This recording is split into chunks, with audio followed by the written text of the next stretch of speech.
Honored to welcome the co-creator of the Teenage Mutant Ninja Turtles, Kevin Eastman. Kevin, how are you today? I'm great, thanks. Thanks for inviting me on. Pleasure to be here. Absolutely. And I was just telling you, before we started that, it's a huge honor because, I'm sure you hear this at conventions and really everywhere. The Ninja Turtles have had a huge influence on not just individuals, but pop culture in general as well. And I'm no exception to that. So really thank you for taking the time to be on my show. My pleasure. No, and that never gets old. It's one of those things that when we're approaching a 40th anniversary as we are, that we still get to have the greatest job we've ever wanted and ever loved. And, we're here because of the fans that gave us that opportunity. So great to be here. Yeah. And Yeah. speaking of 40 years, we are coming up on the 40-year anniversary of the first issue of the Ninja Turtles comic book being released. Did you ever imagine that 40 years later that the Turtles would still be as prevalent in pop culture today? No, it was really it was the dream for both Peter and I. Besides the shared respect and admiration for Jack Kirby as an influence and a giant we humbly try to follow in the footsteps of. We love that he was one of those kind of creators that had lots of ideas and created lots of different things. And so to us, the Turtles was just one really fun idea that we loved. And thanks to, my uncle loaned us the money to do the issue and that stuff. We thought it was just, hey, this is one issue. It's a complete story, beginning, middle, and end. Yay, we did it. And then on to the next one. But then this funny thing happened is, you all started buying it, and we kept doing more, and it was fantastic. We like, oh my god, we get to do another one, and some of the characters we already love, and so on and so on. So yeah, it was quite a journey of happy accidents. Absolutely. Why do you think the Turtles still continue to be relevant in culture today? We've had everything from cartoon series, live action movies, animated movies. Most recently we had Mutant Mayhem come out a couple of months ago. What is it that you think still keeps the Turtles relevant today? I guess,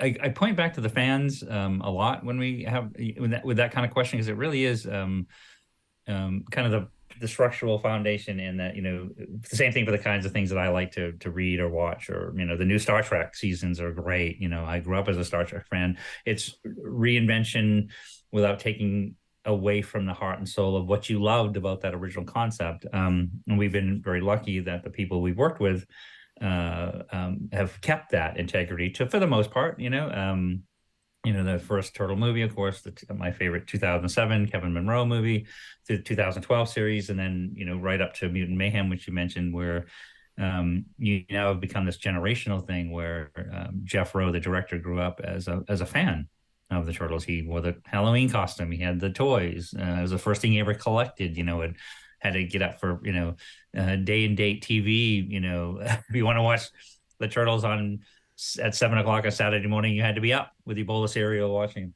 So I think it's part nostalgia, part reinventing the characters without taking away from that. Because I notice when Courtney and I do conventions, and we do quite a few each year, is the kinds of audiences we're seeing are the original fan base that grew up with them, that are there with the nostalgia and the love of something that was important to them in their childhood, and this newer audience that's just discovered and found some kind of spark that is exciting to them. And that's, I always say, like us, when we were kids, we decided what was cool and what wasn't, and they do the same today. And it's like, if they don't like it, they'll tell you and they won't buy it. So we're lucky that support, and something about the Turtles still clicks with everybody. Well, I think it's also the family dynamic too, because you have each turtle has its individual personality. You've got Yep. Leonardo with the leader, Donatello, the techie nerd, Raphael the hothead. So I think even though they're mutant turtles that are raised by a mutant rat, there's a cool family dynamic that I think is really relatable.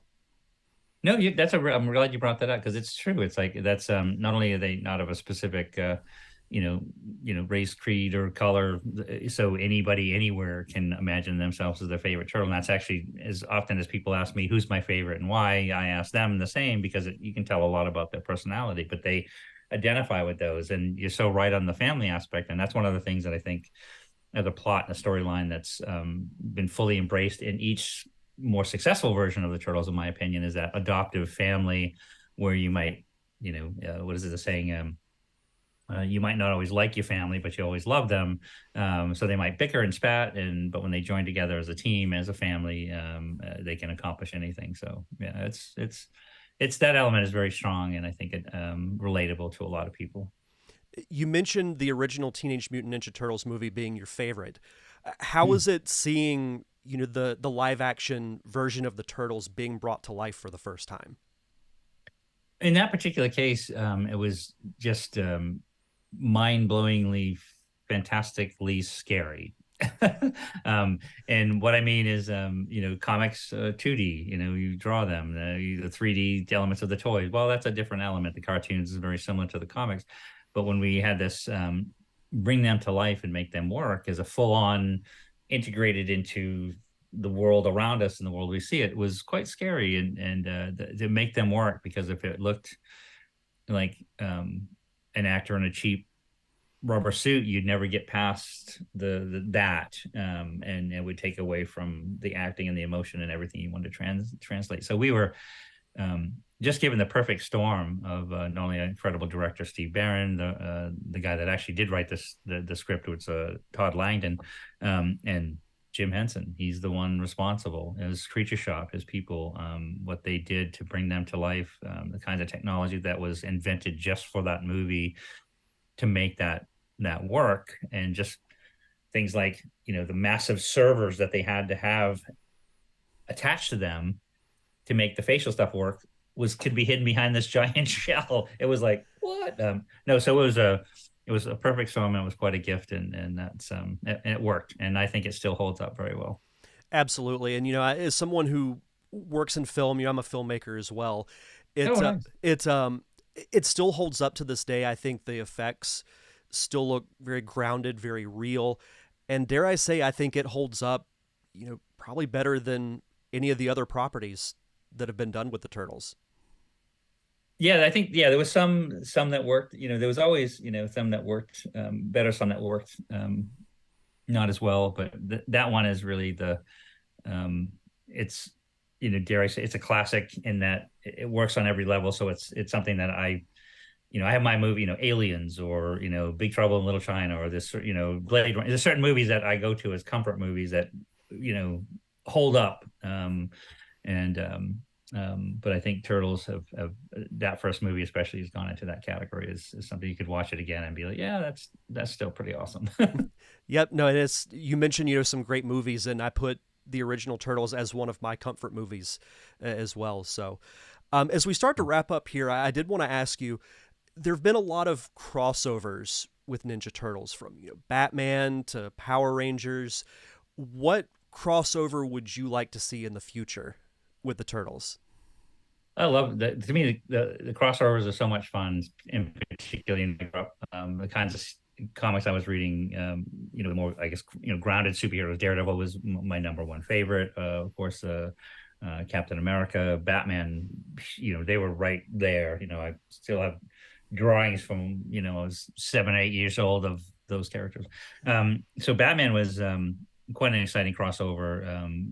Just to the surreal aspect of drawing a cover that's going to be printed, of your characters, your co-creation with one of your favorite characters growing up, was like, you feel like you're being punked or something. I don't know. I also like the Ghostbusters. Turtle Ghostbusters was a really fun crossover. I was a huge fan of that movie. Another great comfort movie.